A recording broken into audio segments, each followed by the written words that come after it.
Sub-Saharan Africa has been fundamental to the global prosperity of the advanced countries. And Africa had a role to play. It has a role as a raw material producer. We will not allow Sub-Saharan Africa to escape that.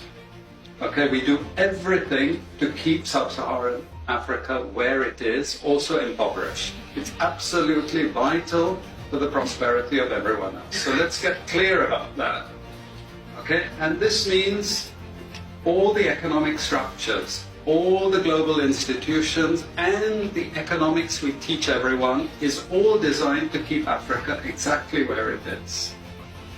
And whether it is Europe or US or now China, it's always the same.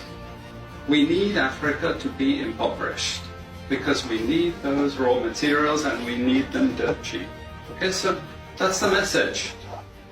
It doesn't mean to say that there's nothing Africans can do. Of course there is. This is what it's about. Because if Africa does do something different, I assure you living standards of all those in Europe and North America and Asia is going to fall. Okay? And that is a big price to pay. I assure you that the West is not going to allow that without a big fight. Okay, so the job of many Western academics is to convince Africans they have to keep doing what they're doing. Okay? And to show them it's your fault that you're poor. It's not our fault. It's your fault that you're poor. You know? So this is what we do in academic institutions. We know the basic forces that have caused this underdevelopment.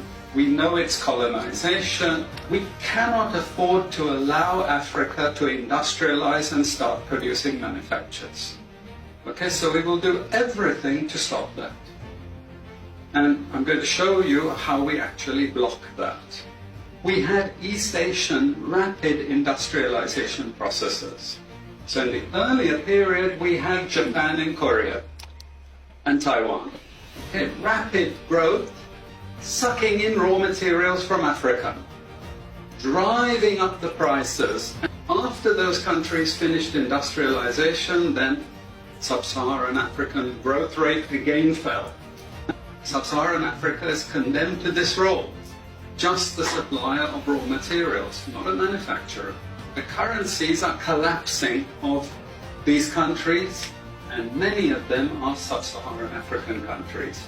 After colonization ended, we needed new structures to keep these countries where they were. Okay? And the first of those is aid. Okay? We give them aid. Aid for what? Actually, we give them aid to keep repressive regimes in power. That's all. All the hypocrisy about transparency and democracy and bullshit like that, it's all bullshit. But it would go to country after country offering loans. And if the president did not accept the loan, they were killed. It's just economics.